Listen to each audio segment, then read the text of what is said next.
ဇလန်းလေးကတော်တော်လေးစိတ်ဝင်စားဖို့ကောင်းတာပဲနော်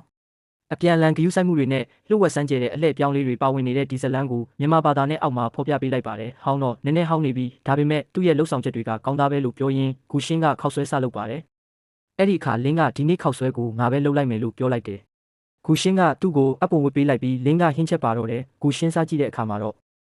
အရန်အရသာရှိလွန်းလို့အကုန်ပြောင်းအောင်စားပစ်လိုက်ပါတော့တယ်နောက်တနေ့မနက်မှာတော့လင်းကဝရန်တာနားမှာရက်နေပါတယ်ဂူရှင်းကဝရန်တာမှာလှမ်းထားတဲ့သူမရဲ့အင်ဂျီကိုလှမ်းယူလိုက်ပေမဲ့အင်ဂျီကအောက်ကိုပြုတ်ကျသွားတယ်ဒါပေမဲ့ဒါကလင်းရဲ့စိတ်ကူးရင်မှုတသက်တာဖြစ်ပါတယ်အဲ့ဒီနောက်လင်းကဆရာဝန်စီဖုန်းဆက်ပြီးကျွန်တော်ပတ်စံနေလို့ချင်းနဲ့ ILC ကနေယူလိုက်ပါလို့ပြောပါတယ်ဒီလိုနဲ့ဂူရှင်းအိမ်ပြန်ရောက်တဲ့အခါမှာတော့လင်းဝယ်လာတဲ့ TV အသစ်ဆက်ကြီးကိုတွေ့လိုက်ရတယ်လင်းကနေ့အခန်းထဲဝင်ကြည့်ဦးလို့ပြောလို့ဂူရှင်းသွားကြည့်တဲ့အခါကွန်ပျူတာအစုံလင် PC စက်တဲ့အသစ်ကြီးကိုတက်ဆင်ထားတာတွေ့လိုက်ရပါတယ်ဒါကိုမြင်တော့သူမအရန်ပျော်သွားပြီးနင်းထီပေါက်တာလားလို့မေးမိတယ်လင်းကငါဘာမှမစင်စားပဲကန်ဆန်းမဲနိုင်လိုက်တာကန်ကောင်းပြီးဓာရီအကုန်ပေါက်တာပဲလို့ပြန်ဖြေပါတယ်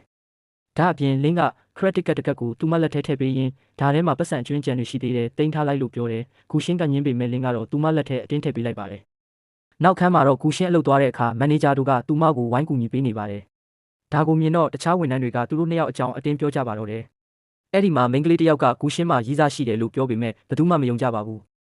ဒါကိုတက်တည်ပြဖို့အတွက်မိန်းကလေးတွေအားလုံးဂူရှင်းစီလာပြီးနေ့အိမ်ကိုငါတို့လိုက်ချင်တယ်လို့ပြောကြတယ်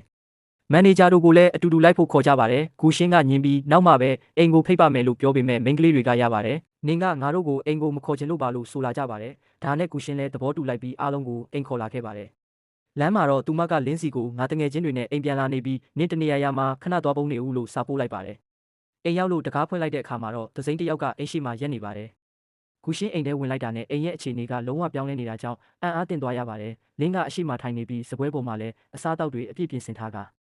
ဝန်ဆောင်မှုပေးမဲ့ယောက်ျားလေး၃ယောက်လည်းရှိနေပါတယ်ဒါကိုမြင်တော့အားလုံးမှင်သက်သွားကြပါတယ်အားလုံးထမင်းစားဖို့ထိုင်လိုက်ကြတဲ့အချိန်မှာလူတစ်ယောက်ကဘိုင်အိုလင်းတီးပေးနေပါတယ်မန်နေဂျာတို့ကလင်းကိုနာမည်မေးတဲ့အခါလင်းကရှောင်ပါလို့ဖြေပါတယ်အဲ့ဒီနောက်မန်နေဂျာတို့ကဂူရှင်းနဲ့ဘလို့ပတ်သက်တယ်လဲလို့ထပ်မေးတဲ့အခါမှာတော့လင်းကကျွန်တော်ဂူရှင်းနဲ့အတူတူနေတာပါလို့ဖြေလိုက်ပါတော့တယ်ဇလန်းလေးနောက်တစ်ခန်းမှာဂူရှင်းကလင်းကိုစိတ်ဆိုးသွားမလားဆိုတာကိုမန့်မှာရေးခဲ့နော်